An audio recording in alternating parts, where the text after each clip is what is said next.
ನಮಗೆ ಜೀವನಕ್ಕೆ ಒಂದು ದಿಕ್ಕು ಕೊಡಬೇಕು, ದರ್ಶನ ಕೊಡಬೇಕು. ನಮಗೆ ಆ ಶಕ್ತಿ ಹಿಂದೂ ಸಮಾಜದಲ್ಲಿ ಮಾತ್ರ ಇರುವಂಥದ್ದು. ಆದರೆ ಹಿಂದೂ ಸಮಾಜ ಎದ್ದು ಹೇಳುತ್ತಾ?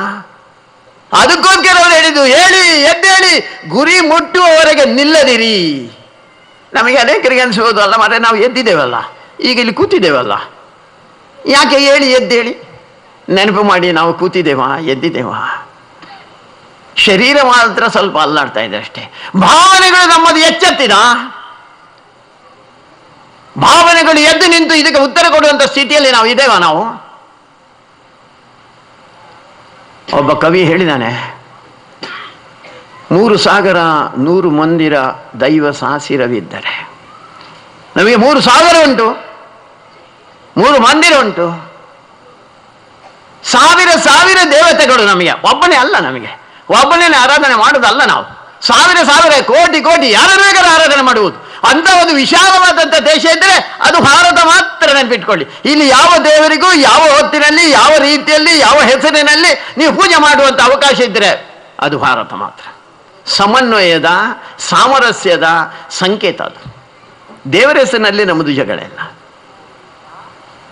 ತುಂಗೆ ಇದ್ದರೆ, ಗಂಗೆ ಇದ್ದರೆ, ಗಿರಿ ಹಿಮಾಲಯವಿದ್ದರೆ, ಎಷ್ಟು ನದಿಗಳು, ಎಷ್ಟು ಪರ್ವತಗಳು, ಜಗತ್ತಿನ ಇನ್ನೊಂದು ದೇಶದಲ್ಲಿ ನಾವು ನೋಡಲಿಕ್ಕೆ ಸಾಧ್ಯ ಇಲ್ಲದಷ್ಟು ನದಿಗಳು ಹರಿತದೆ. ಇಲ್ಲಿ ತಾಯಿ ನಮಗೆ ಆ ನೀರನ್ನು ಕೊಟ್ಟು ನಮ್ಮ ಜೀವನಕ್ಕೆ ಬೇಕಾದಂಥ ಶಕ್ತಿಯನ್ನು ಕೊಡ್ತಾಳೆ ಅವಳು. ಅಂಥ ಗಿರಿ ಹಿಮಾಲಯಗಳಿದೆ ನಮಗೆ. ಮೋಡಗಳನ್ನು ತಡೆದಿಟ್ಟು ನಮಗೆ ನೀರು ಕೊಡ್ತದೆ. ಅದು ಎಲ್ಲ ರೀತಿಯ ಶಕ್ತಿಯನ್ನು ಕೊಡ್ತದೆ. ತಪಸ್ಸು ಮಾಡ್ಬೇಕಾದ್ರೆ ನಾವು ಆ ಗಿರಿ ಬೆಟ್ಟಗಳಿಗೆ ಹೋಗ್ತೇವೆ. ನಾವು ಅವ್ರು ಹೇಳಿದ್ರು, ವೇದವಿದ್ದರೆ ಭೂಮಿ ಇದ್ದರೆ ಘನ ಪರಂಪರೆ ಇದ್ದರೆ. ಅವನು ಹೇಳ್ದ, ವೇದ ಇದೆ ಇಲ್ಲಿ ಅಂದರೆ ಜ್ಞಾನದ ನಿಧಿ. ಜಗತ್ತಿನ ಇನ್ಯಾವುದೇ ದೇಶದಲ್ಲಿ ಇಂಥ ಒಂದು ಜ್ಞಾನದ ನಿಧಿ ಇರ್ಲಿಕ್ಕೆ ಸಾಧ್ಯನೇ ಇಲ್ಲ. ಅಂತ ಎಲ್ಲ ಜ್ಞಾನದ ನಿಧಿ ಆ ವೇದಗಳಿದೆ ಇಲ್ಲಿ. ಎಂಥ ಶ್ರೇಷ್ಠವಾದಂಥ ಭೂಮಿ. ಜಗತ್ತಿನಲ್ಲಿ 700 ಕೋಟಿ ಜನ ಇದ್ದಾರೆ. 700 ಕೋಟಿ ಜನಕ್ಕೂ ಬೇಕಾದಂಥ ಎಲ್ಲ ಆಹಾರ, ಎಲ್ಲ ನೀರು, ಎಲ್ಲ ರೀತಿಯ ಖನಿಜ ವಸ್ತುಗಳು, ಎಲ್ಲ ರೀತಿಯ ಪೆಟ್ರೋಲ್ ಡೀಸೆಲ್ ಕೊಡುವಂಥ ತಾಕತ್ತಿರುವಂಥ ತಾಯಿ ಅದು ಭಾರತ ಮಾತೆ. ಅದಕ್ಕೋಸ್ಕರ ಅವನು ಹೇಳಿದ, ವೇದವಿದ್ದರೆ ಭೂಮಿ ಇದ್ದರೆ ಘನ ಪರಂಪರೆ ಇದ್ದರೆ. ಎಂಥ ಪರಂಪರೆ ನಮ್ಮದು. ಅಮೇರಿಕೆ ತೆಗೆದು ನೋಡಿ, ಒಂದು 3-4 ಜನ ಪ್ರಮುಖರು. ಇಂಗ್ಲೆಂಡ್ ನೋಡಿ, ಒಂದು 10-12 ಜನ ಪ್ರಮುಖರು. ಭಾರತದಲ್ಲಿ ಎಂಥ ಪರಂಪರೆ ರೀ! ಸರ್ವಶ್ರೇಷ್ಠ. ಸಾವಿರ ಜನ ಈ ದೇಶದಲ್ಲಿ ತನ್ನ ಸ್ವಂತ ಸುಖವನ್ನು ಬಿಟ್ಟು ಇನ್ನೊಬ್ಬರಿಗೋಸ್ಕರ ಬದುಕಿದಂಥವ್ರು. ಅವರಲ್ಲಿ ಇವರನ್ನು ಇವತ್ತು ನೆನಪು ಮಾಡಿಕೊಳ್ತಾ ಇದ್ದೇವೆ ಅಷ್ಟೇ. ಆ ಪರಂಪರೆಯಲ್ಲಿ ಬೆಳೆದು ಬಂದಂಥವ್ರು ಇವರೆಲ್ಲ. ಆದರೆ ಇಷ್ಟೆಲ್ಲ ಇದ್ದರೂ ಕೂಡ ಅವನೇನು ಹೇಳಿದ, ಅವನು ಮುಂದೆ ಕೊನೆಗೆ ಏನು ಮಾಡೋದು?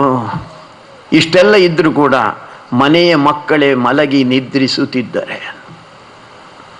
ಇಷ್ಟೆಲ್ಲ ಇದೆ ಅಂತ ನಮಗೇನಾದ್ರು ಗೊತ್ತಿದೆಯಾ? ನಮಗೆ ಇಂಥ ಶ್ರೇಷ್ಠವಾದಂಥ ದೇಶಕ್ಕೆ ನಾವು ಸೇರಿದವರು, ಅಂಥ ಪವಿತ್ರವಾದಂಥ ಭೂಮಿಯಲ್ಲಿ ನಾವು ಹುಟ್ಟಿದ್ದೇವೆ ಅಂತ ನಮಗೆ ಗೊತ್ತಿದೆಯಾ? ನಾವು ರಾತ್ರಿ ಹಗಲು ನಾವು ಅಮೇರಿಕಕ್ಕೆ ಹೋಗಬೇಕು ಅಂತ ಹುಚ್ಚು ನಮಗೆ, ಇಂಗ್ಲೆಂಡಿಗೆ ಹೋಗಬೇಕು ಅಂತ ಹುಚ್ಚು ನಮಗೆ. ನಮ್ಮ ಮಕ್ಕಳು ಅಲ್ಲಿ ಕಲೀಲಿ ಅಂತ ಯೋಚನೆ ಮಾಡ್ತಾ ಇರುವಂಥ ಜನ ನಾವು.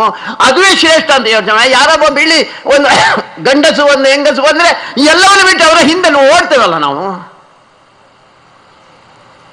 ಈ ದೇಶವನ್ನು ಅರ್ಥ ಮಾಡಿಕೊಂಡಿದ್ದೇವೆ ನಾವು. ಇಂಥ ಸುಮಧುರವಾದಂಥ ಶ್ರೇಷ್ಠವಾದಂಥ ಒಂದು ಸಮನ್ವಯ ಸಾಮರಸ್ಯವನ್ನು ತರುವಂಥ, ಬದುಕಿಗೆ ಅಮೃತವನ್ನು ಕೊಡುವಂಥ ದೇಶ ಅದು ಭಾರತ ಮಾತ್ರ. ಮೊನ್ನೆ ಒಂದು ಉಪಗ್ರಹವನ್ನು ಹಾರಿಸಿದ್ರು. ಜಗತ್ತಿಗೆ ಆಶ್ಚರ್ಯ. ಒಂದು ಬಾಂಬ್ ಸ್ಫೋಟ ಮಾಡಿದ್ರು ಒಂದು 10-12 ವರ್ಷಗಳ ಹಿಂದೆ. ಜಗತ್ತಿಗೆ ಆಶ್ಚರ್ಯ. ಇಲ್ಲಿ ಮಾಡುವಂಥ ಅನೇಕ ವೈಜ್ಞಾನಿಕ ಸಾಧನೆಗಳು ಜಗತ್ತಿಗೆ ಆಶ್ಚರ್ಯ. ಬೇರೆಲ್ಲ ದೇಶದಲ್ಲಿ ಮಾಡಿದರೆ, ಉಪಗ್ರಹ ಹಾರಿಸಿದರೆ, ಆಟಮ್ ಬಾಂಬ್ ಮಾಡಿದರೆ, ಮತ್ತೊಂದು ಮಾಡಿದರೆ. ಆದರೆ ಅದೆಲ್ಲವೂ ಇನ್ನೊಬ್ಬರೊಟ್ಟಿಗೆ ಕೊಲಾಬರೇಷನ್, ಇನ್ನೊಬ್ಬರ ಜೊತೆಯಲ್ಲಿ ಸೇರಿ ಸಹಭಾಗಿತ್ವದಿಂದ ಮಾಡಿರುವಂಥದ್ದು. ಭಾರತದಲ್ಲಿ ಆಗಿರುವಂಥ ಉಪಗ್ರಹ ಇರಲಿ, ಆಟಮ್ ಬಾಂಬ್ ಇರಲಿ, ಅದು ತನ್ನ ತಾಕತ್ತಿನ ಮೇಲೆ ಸ್ವದೇಶಿ ನಿರ್ಮಿತವಾದಂಥದ್ದು. ಅಂಥ ವಿಜ್ಞಾನಿಗಳು ಈ ದೇಶದಲ್ಲಿ ಇದ್ದಾರೆ. ನಮಗೆ ನಮ್ಮ ಮಕ್ಕಳಿಗೆ ನಾವು ಹೇಳಿಕೊಟ್ಟಿದ್ದೇವೆ. ನಾವು ಸಂಪತ್ತು ಇನ್ಯಾವುದೇ ದೇಶದಲ್ಲಿ ಇಲ್ಲದಷ್ಟು ಸಂಪತ್ತು ನಮ್ಮ ಹತ್ರ ಇದೆ. ದುರ್ದೈವದಿಂದ ಸರ್ಕಾರನೂ ಅದರ ಮೇಲೆ ಕಣ್ಣಾಕಿದೆ. ಇತ್ತೀಚೆಗೆ ಲಾಸ್ ಬಜೆಟ್ಟು $1 ಎದುರು 68-70 ಹೋಗಿತ್ತು. ಈಗ ಒಂದು ಸ್ವಲ್ಪ 60-62 ಇದೆ. ಈಗೇನು ಮಾಡೋದು ಹಣಕ್ಕೆ ಅಂತ ಹೇಳಿ ಈಗ ಸರ್ಕಾರದವರು ಯೋಚನೆ ಮಾಡ್ತಾ ಇದ್ದಾರೆ, ದೇವಸ್ಥಾನಗಳಲ್ಲಿ ಚಿನ್ನ ಇದೆ ಅಂತ. ದೇವಸ್ಥಾನಗಳ ಚಿನ್ನದ ಮೇಲೆ ಕಣ್ಣಿಟ್ಟಿದ್ದಾರೆ. ಯಾಕೆ ಇದು ಅಂತ ಹೇಳಿದರೆ, ದೇವಸ್ಥಾನಗಳಲ್ಲಿ ಇರುವಂಥ ಚಿನ್ನ ಎಷ್ಟು ಗೊತ್ತಾ? ರಿಸರ್ವ್ ಬ್ಯಾಂಕ್ನಲ್ಲಿ ಇರುವಂಥ ಚಿನ್ನ 220 ಕೋಟಿ. ರಿಸರ್ವ್ ಬ್ಯಾಂಕ್ನಲ್ಲಿ ಇರುವಂಥ ಚಿನ್ನ. ದೇವಸ್ಥಾನಗಳಲ್ಲಿರುವಂಥ ಚಿನ್ನ 77,000 ಟನ್. ತಾಯಂದರ ಕುತ್ತಿಗೆಯಲ್ಲಿರುವಂಥ ಚಿನ್ನ 22,000 ಟನ್. ಈಗ ಅವರು ದೇವಸ್ಥಾನಗಳ ಚಿನ್ನದ ಮೇಲೆ ಕಣ್ಣು ಹಾಕಿದ್ದಾರೆ. ಇನ್ನೊಂದು ಸ್ವಲ್ಪ ದಿವಸದಲ್ಲಿ ತಾಯಂದರ ಕುತ್ತಿಗೆಯಲ್ಲಿರುವಂಥ ಚಿನ್ನ ಕೊನೆಗೆ ತಾಳಿ ಕೂಡ ಹೋಗ್ತದೆ. ಮಾತಾಡಿದೆ ನಾವು? ಮಾತಾಡಲಿಲ್ಲ ರೀ ನಾವು. ಆದರೆ ಇಷ್ಟು ಇದೆ ಅಲ್ಲ ನಮ್ಮ ಹತ್ರ. ನಾವು ಅವತ್ತು ಗಜನಿ ಮೊಹಮ್ಮದ್ ಬಂದ ದೇಶದ ಮೇಲೆ ಆಕ್ರಮಣ ಮಾಡಿದ, 17 ಬಾರಿ ಅವನು ತಕೊಂಡು ಹೋದ ಅಂತ ಎಲ್ಲ ನಾವು ಹೇಳ್ತೇವೆ ನಾವು. ಆದರೆ ಸಂಶಯ ಇತ್ತು ನಮಗೆ, ಅವನ ಹತ್ರ ಅಷ್ಟು ನಮ್ಮ ಹತ್ರ ಒಂದು ದೇವಸ್ಥಾನದಲ್ಲಿ ಇತ್ತ ಅಂತ. ಈಗ ನಮಗೆ 2 ವರ್ಷದಿಂದ ಗೊತ್ತಾಗಿದೆ, ತಿರುವಂಕೂರು ದೇವಸ್ಥಾನದಲ್ಲಿ ಇನ್ನೂ ಲೆಕ್ಕ ಮಾಡಲಿಕ್ಕೆ ಆಗದಷ್ಟು ದೊಡ್ಡ ಪ್ರಮಾಣದಲ್ಲಿ ಅಲ್ಲಿ ಚಿನ್ನ ಇದೆ. ನಾನು ಅದಕ್ಕೆ 77,000 ಟನ್ ಚಿನ್ನ ಇದೆ ನಮ್ಮ ಹತ್ರ. ಜಗತ್ತಿನ ಇನ್ನೊಂದು ದೇಶದಲ್ಲಿ ಉಂಟ. ಸಂಪತ್ತಿನಲ್ಲಿ ನಾವು ಕಡಿಮೆ ಇದ್ದೇವಾ? ಯಾವುದರಲ್ಲಿ ಕಡಿಮೆ ರೀ ನಾವು? ಯಾವುದರಲ್ಲಿ ಕಡಿಮೆ ಇಲ್ಲ. ಆದರೆ ನಮ್ಮ ದೇಶದ ಬಗ್ಗೆ ತಿಳ್ಕೊಳ್ಳುವಂಥ ದೃಷ್ಟಿಕೋನ ಮಾತ್ರ ಅದರಲ್ಲಿ ಕಡಿಮೆ ಇದೆ. ಅದಕ್ಕೆ ಮಲಗಿ ನಿದ್ರಿಸುತ್ತಿದ್ದರೆ ನಾವು ಮಲಗಿ ನಿದ್ರಿಸ್ತಾ ಇದ್ದೇವೆ ನಾವು. ಅದಕ್ಕೋಸ್ಕರ ವಿವೇಕಾನಂದರು ಹೇಳಿದ್ರು, ಹೇಳಿ ಎದ್ದೇಳಿ, ಇಂಥ ಒಂದು ಪರಮ ಶ್ರೇಷ್ಠವಾದಂಥ ಒಂದು ಪರಂಪರೆಯಲ್ಲಿ ನೀವು ಬಂದಿದ್ದೀರಾ, ಜಗತ್ತಿನ ಜನಕ್ಕೆ ಎಲ್ಲ ಸುಖವನ್ನು ಕೊಡುವಂಥ ಒಂದು ದೇಶದಲ್ಲಿ ನೀವು ಹುಟ್ಟಿದ್ದೀರಾ, ಅದಕ್ಕೋಸ್ಕರ ಎದ್ದು ಬನ್ನಿ ನೀವು, ಅದಕ್ಕೋಸ್ಕರ ಎದ್ದು ನಿಲ್ಲಿ ನೀವು. ಈ ಭಾವನೆಯನ್ನು ಜಾಗೃತ ಮಾಡಿದಂಥ ವಿವೇಕಾನಂದರು ಯಾರಿದ್ದಾರೆ, ಅವರನ್ನು ಮತ್ತೆ ಮತ್ತೆ ಮತ್ತೆ ಮತ್ತೆ ನಾವು ನೆನಪಿಸುವಂಥ ಅವಶ್ಯಕತೆ ಇದೆ. ಆ ಹಿನ್ನೆಲೆಯಿಂದ ಇವತ್ತು ನಾವು ಶಂಭೂರು, ನರಿಕೊಮ್ಮ ಮತ್ತು ಪಾಣೆಮಂಗಳೂರು ಗ್ರಾಮದ ನಾವೆಲ್ಲ ಬಂಧುಗಳು ಇವತ್ತು ಒಟ್ಟು ಸೇರಿದ್ದೇವೆ. ನಾವು ಒಂದು 10 ನಿಮಿಷದೊಳಗೆ ಮತ್ತೊಮ್ಮೆ ಜನ ಜಾಗೃತಿ ಮಾಡುವಂಥ ಭಾವನೆಯನ್ನು ಉತ್ತುಂಗ ಶಿಖರಕ್ಕೆ ಇರಿಸುವಂಥ ಜಾಗೋ ಭಾರತ್ ಕಾರ್ಯಕ್ರಮ ಚಕ್ರವರ್ತಿ ಸೂಲಿಬೆಲೆಯವರಿಂದ ನಡೀಲಿಕ್ಕಿದೆ. ಅವರ ಭಾಷಣ ಕೇಳಿ, ಅವರ ಜಾಗೋ ಭಾರತ್ ಕೇಳಿ ಭಾರಿ ಎಡ್ಡೆ ಆತನ ಮಾರ್ಯಾರೆ, ಭಾರಿ ಎಡ್ಡೆ ಅಂತ ಹೇಳಿ ರಾತ್ರಿ ಹೋಗಿ ಮಲಗಬೇಡಿ. ರಾತ್ರಿ ಇವತ್ತು ನಿದ್ರೆ ಮಾಡಬೇಡಿ. ಇವತ್ತು ಮತ್ತೆ ಚಕ್ರವರ್ತಿ ಸೂಲಿಬೆಲೆಯವರು ಏನು ಹೇಳಿದ್ದಾರೆ, ಇದನ್ನು ಜಾಗೃತಿ ಮಾಡುವುದು ಹೇಗೆ? ಇವತ್ತು ನಿದ್ರೆ ಮಾಡಬೇಡಿ, ಖಂಡಿತ ಮಾಡಬೇಡಿ. ನನ್ನ ಕೊಡುಗೆ ಏನು, ನಾನು ಏನು ಮಾಡಬೇಕಾಗಿದೆ, ಈ ದಿಕ್ಕಿನಲ್ಲಿ ನನ್ನದೇನು ಒಂದು ಪಾಲು. ಯಾವುದು ಸಣ್ಣ ಸಣ್ಣದು ಮಾಡ್ಬೋದು. ನಯ್ಯೋ ಮಾರ್ಯಾರೆ, ಇಡೀ ದೇಶ ಹೀಗಾಗ್ತಾ ಉಂಟು, ಸೋಲ್ತಾ ಉಂಟು, ಆಕ್ರಮಣ ಆಗ್ತಾ ಉಂಟು, ಪಾಕಿಸ್ತಾನ ಒಳಗೆ ಬಂದಿದೆ, ಚೀನಾ ಒಳಗೆ ಬಂದಿದೆ, ಎಲ್ಲರೂ ಆಕ್ರಮಣ ಮಾಡ್ತಾ ಇದ್ದಾರೆ ಅಂತ ತಲೆ ಬಿಸಿಯಲ್ಲಿ ಕೂತ್ಕೊಳ್ಬೇಡಿ. ನಾನು ಒಂದಷ್ಟು ಮಾಡ್ಬೋದು. ಇವತ್ತಿಲ್ಲಿ ಬಂದಂಥ ಜನ ನಾಳೆ ಮಾಡಬಹುದಾದ್ದು ಪಕ್ಕದ ಮನೆಯವರನ್ನು ಎಚ್ಚರಿಸಬಹುದಾ? ಪಕ್ಕದ ಮನೆಯಲ್ಲಿ ಆಗ್ತಾ ಇರುವಂಥ ಗೋಹತ್ಯೆಯ ಬಗ್ಗೆ ಹೇಳ್ಬೋದಾ? ಪಕ್ಕದ ಮನೆಯಲ್ಲಿ ಲವ್ ಜಿಹಾದಿನ ಬಗ್ಗೆ ಹೇಳ್ಬೋದಾ? ಮೂಢನಂಬಿಕೆ ಬಗ್ಗೆ ಕಾನೂನು ಬರ್ತಾ ಇರುವುದನ್ನು ನಾವೇನಾದ್ರು ತಿಳಿಸ್ಬೋದಾ? ಕಮ್ಯುನಲ್ ವಯಲೆನ್ಸ್ ಬಿಲ್ ಒಂದು ಬರ್ತಾ ಇದೆ, ಸರ್ವನಾಶ ಮಾಡ್ತದೆ ಹಿಂದೂ ಸಮಾಜವನ್ನು, ಎಚ್ಚರಿಸ್ಬೋದಾ? ನಾನು ಮಾಡ್ಬೋದು ರೀ, ಪ್ರತಿಯೊಬ್ಬ ಮಾಡ್ಬೋದು. ಅದಕ್ಕೋಸ್ಕರ ಇವತ್ತು ಅವರು ಹೇಳಿದ ಮೇಲೆ ನೀವು ಯೋಚನೆ ಮಾಡಬೇಕಾದ್ದು, ನನ್ನ ಪಾಲು ಏನು? ಒಂದು ದೇಶ ಉಳಿಬೇಕಾದ್ರೆ, ಒಂದು ಸಮಾಜ ಉಳಿಬೇಕಾದರೆ ಅದರಲ್ಲಿರುವಂಥ ಜನ ಜಾಗೃತರಾಗಿರಬೇಕು.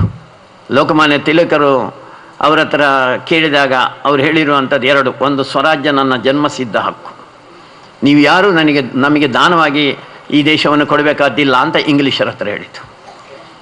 2ನೇ ಸಂಗತಿ ಅವರು ಹೇಳಿದ್ದು, ನೀವೇನು ಕೊಡ್ತೀರಾ ಈ ದೇಶಕ್ಕೋಸ್ಕರ? ನೀವು ಏನು ಬೆಲೆಯನ್ನು ಕೊಡ್ತೀರಾ, ಏನು ಮೌಲ್ಯವನ್ನು ಕೊಡ್ತೀರಾ? ಪ್ರಶ್ನೆ ಅರ್ಥ ಆಗಲಿಲ್ಲ ತುಂಬ ಜನಕ್ಕೆ. ಹಣ ಎಂಥದ್ದು ಕೊಡೋದು ಮಾರ್ರೆ, ಮೌಲ್ಯ ಅಂದರೆ ಹಣ, ಬೆಲೆ ಅಂದರೆ ಬೆಲೆ, ಏನು ಕೊಡೋದು? ಅವರು ಬೇರೆನೇ ಹೇಳಲಿಲ್ಲ. ನಿತ್ಯ ನಿರಂತರ ಜಾಗೃತಿ ಮಾತ್ರ ಬೇಕಾಗಿರುವಂಥದ್ದು. ಅದಕ್ಕೋಸ್ಕರ ಈ ಸಮಾಜದಲ್ಲಿ ಏನಾಗ್ತದೆ, ದೇಶದಲ್ಲಿ ಏನಾಗ್ತದೆ, ನನ್ನ ಸುತ್ತಮುತ್ತಲ ಪರಿಸರದಲ್ಲಿ ಏನಾಗ್ತದೆ, ಇದನ್ನು ಯೋಚನೆ ಮಾಡಿಕೊಂಡು ಅದಕ್ಕೆ ಒಂದು ಸಣ್ಣ ಉತ್ತರವನ್ನು ಕೊಡುವಂಥ ಒಂದು ಪ್ರಯತ್ನ ನಾವೇನಾದ್ರು ಮಾಡಿದರೆ ನಾವೆಲ್ಲರೂ ಹಿಂದೂಗಳಾಗಿರ್ತೇವೆ. ಮುಂದಿನ ನಮ್ಮ ಪೀಳಿಗೆ ಈ ಅತ್ಯಂತ ಶ್ರೇಷ್ಠವಾದಂಥ ಒಂದು ಆಧ್ಯಾತ್ಮ ಶಿಖರದಲ್ಲಿ ಇರುವಂಥ, ಜಗತ್ತಿನ ಜನಕ್ಕೆ ಸುಖ ಕೊಡುವಂಥ ಒಂದು ಧರ್ಮ, ಸಂಸ್ಕೃತಿ, ಒಂದು ಪರಂಪರೆ ಅದು ಉಳಿಯುತ್ತದೆ, ಜಗತ್ತು ಶಾಂತಿಯಲ್ಲಿ ನೆಲೆಸ್ತದೆ. ಅಂಥ ಕಾರ್ಯವನ್ನು ನಾವು ಮಾಡೋಣ ಅಂತ ಹೇಳಿ ನಾನು ಮಾತನ್ನು ಮುಗಿಸ್ತೇನೆ. ಜೈ ಶ್ರೀರಾಮ್.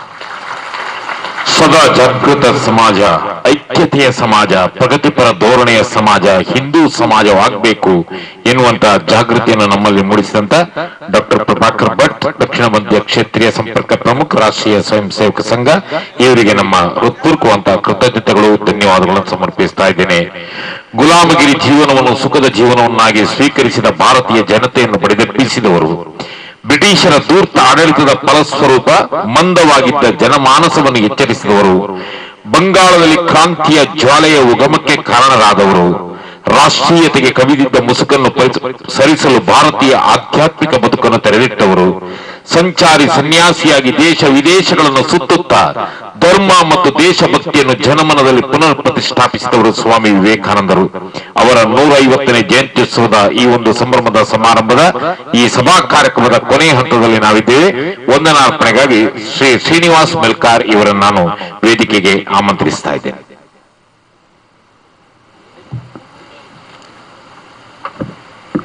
ವೇದಿಕೆಯಲ್ಲಿರುವ ಗೌರವಾನ್ವಿತ ಅತಿಥಿಗಳೇ, ನೆರೆದಿರುವಂತಹ ಎಲ್ಲ ಬಂಧು ಭಗಿನಿಯರೇ, ಸ್ವಾಮಿ ವಿವೇಕಾನಂದರ 150ನೇ ಜಯಂತ್ಯುತ್ಸವದ ಸಮಾರಂಭದ ಅಂತಿಮ ಹಂತದಲ್ಲಿ ನಾವಿದ್ದೇವೆ. ವೇದಿಕೆಯಲ್ಲಿ ಮುಖ್ಯ ಅತಿಥಿಗಳಾಗಿ ದಕ್ಷಿಣ ಮಧ್ಯ ಕ್ಷೇತ್ರೀಯ ಸಂಪರ್ಕ ಪ್ರಮುಖ, ರಾಷ್ಟ್ರೀಯ ಸ್ವಯಂ ಸೇವಕ ಸಂಘದ ಡಾಕ್ಟರ್ ಪ್ರಭಾಕರ್ ಭಟ್ ಕಲಡ್ಕ ಇವರಿದ್ದಾರೆ. ಅವರಿಗೆ ನಿಮ್ಮೆಲ್ಲರ ಪರವಾಗಿ ಪ್ರೀತಿಯ ನಮನಗಳು. ಗೌರವಾನ್ವಿತ ಶ್ರೀ ಭಿ ರಘುನಾಥ್ ಸೋಮೇಜರು, ಉದ್ಯಮಿಗಳು, ಮಂಗಳೂರು, ಇವರಿಗೂ ಕೂಡ ಸಮಿತಿಯ ಪರವಾಗಿ ಹಾಗೂ ನೆರೆದಿರತಕ್ಕಂಥ ಎಲ್ಲರ ಪರವಾಗಿ ಪ್ರೀತಿಯ ನಮನಗಳು. ಶ್ರೀ ಲಕ್ಷ್ಮೀ ನರಸಿಂಹ ದೇವಸ್ಥಾನ ಮೊಗರ್ನಾಡ್ ಇದರ ಶ್ರೀ ವೇದಮೂರ್ತಿ ಜನಾರ್ದನ ವಾಸುದೇವ್ ಭಟ್ ಇವರಿಗೂ ಕೂಡ ಎಲ್ಲರ ಪರವಾಗಿ ಪ್ರೀತಿಯ ವಂದನೆಗಳು. ಶ್ರೀ ಪಿ ರಘುವೀರ್ ಭಂಡಾರ್ಕರ್, ಆಡಳಿತ ಮುಕ್ತೇಶ್ವರರು, ಶ್ರೀ ವೀರವಿಠಲ ವೆಂಕಟರಮಣ ಸ್ವಾಮಿ ದೇವಸ್ಥಾನ ಪಾಣಮಂಗಳೂರು ಇವರಿಗೂ ಕೂಡ ಪ್ರೀತಿಯ ವಂದನೆಗಳು. ಬೆಳಿಗ್ಗೆ ನಡೆದಂತ ಉಚಿತ ಆಯುರ್ವೇದಿಕ ವೈದ್ಯಕೀಯ ಶಿಬಿರದಲ್ಲಿ ಭಾಗವಹಿಸಿದ ಎಲ್ಲ ಫಲಾನುಭವಿಗಳಿಗೂ ಹಾಗೂ ಸಹಕರಿಸಿದ ಡಾಕ್ಟರ್ನವರಿಗೂ ವಂದನೆಗಳು. ಯುವ ಸಮಾವೇಶದಲ್ಲಿ ಭಾಗವಹಿಸಿದಂತ ಎಲ್ಲರಿಗೂ ಹಾಗೂ ಸಂಪನ್ಮೂಲ ವ್ಯಕ್ತಿಗಳಿಗೂ ವಂದನೆಗಳು. ಈ ಒಂದು ಕಾರ್ಯಕ್ರಮವನ್ನು ಮಾಡಲು ಈ ಜಾಗವನ್ನು ಒದಗಿಸಿಕೊಟ್ಟಂತಹ ಸಭಾ ಕಾರ್ಯಕ್ರಮ ಇರಬಹುದು, ಭೋಜನದ ವ್ಯವಸ್ಥೆ ಇರಬಹುದು, ವೈದ್ಯಕೀಯ ಶಿಬಿರಕ್ಕೆ ಎಲ್ಲ ಸ್ಥಳಾವಕಾಶ ಮಾಡಿಕೊಟ್ಟಂತಹ ಶ್ರೀ ಲಕ್ಷ್ಮೀ ನರಸಿಂಹ ದೇವಸ್ಥಾನದ ಮನೆತನದವರಿಗೆ ಕೂಡ ಪ್ರೀತಿಯ ವಂದನೆಗಳು. ಇಷ್ಟೊಂದು ದೊಡ್ಡದಾದ ಕಾರ್ಯಕ್ರಮವನ್ನು ಮಾಡಲು ಹೆಗಲು ಕೊಟ್ಟು ರಾತ್ರಿ ಹಗಲು ದುಡಿದಂತ ಸಮಿತಿಯ ಅಧ್ಯಕ್ಷರು, ಪದಾಧಿಕಾರಿಗಳು, ಸ್ವಯಂ ಸೇವಕರಿಗೂ ಎಲ್ಲರಿಗೂ ಕೂಡ ವಂದನೆಗಳು. ಸರ್ವ ರೀತಿಯಲ್ಲಿ ಸಹಕರಿಸಿದಂತ ಶ್ರೀರಾಮ ವಿದ್ಯಾಕೇಂದ್ರ ಕಲ್ಲಡ್ಕ ಇವರಿಗೂ ಕೂಡ ವಂದನೆಗಳು. ಧ್ವನಿವರ್ಧಕ ಸೇವೆಯನ್ನು ಒದಗಿಸಿದಂತ ಅರಿಗನಿಕ್ಸ್ ಮೈಕ್ಸ್ ಅಂಡ್ ಲೈಟಿಂಗ್ಸ್ ಇವರಿಗೂ ಕೂಡ ವಂದನೆಗಳು.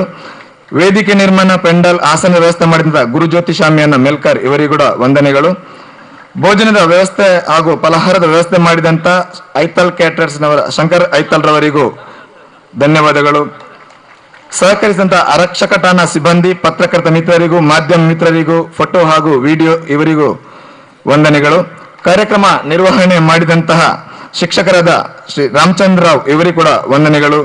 ಸಹಕರಿಸಿದಂತ ಎಲ್ಲ ಸಂಘ ಸಂಸ್ಥೆಗಳ ಅಧ್ಯಕ್ಷರು, ಪದಾಧಿಕಾರಿಗಳು, ಸದಸ್ಯರಿಗೂ ಕೂಡ ಧನ್ಯವಾದ ಅರ್ಪಿಸ್ತಾ, ಭಾಗವಹಿಸಿದಂತ ಎಲ್ಲ ಹಿರಿಯರಿಗೂ, ಗೌರವಾನ್ವಿತ ವ್ಯಕ್ತಿಗಳಿಗೂ ಹಾಗೂ ನೆರೆದಿರತಕ್ಕಂತ ಎಲ್ಲ ಬಂಧು ಭಗಿನಿಯರಿಗೂ ಪ್ರೀತಿಯ ವಂದನೆಗಳನ್ನ ಅರ್ಪಿಸ್ತಾ ಧನ್ಯವಾದ ಕಾರ್ಯಕ್ರಮವನ್ನು ಮುಕ್ತಾಯಗೊಳಿಸ್ತಾ ಇದ್ದೇನೆ. ಧನ್ಯವಾದಗಳು ಶ್ರೀ ಶ್ರೀನಿವಾಸ್ ಅವರಿಗೆ. ಆತ್ಮೀಯ ಬಂಧುಗಳೇ, ಸ್ವಾಮಿ ವಿವೇಕಾನಂದರ 150ನೇ ಜಯಂತ್ಯುತ್ಸವದ ಈ ಒಂದು ಸಂಭ್ರಮದ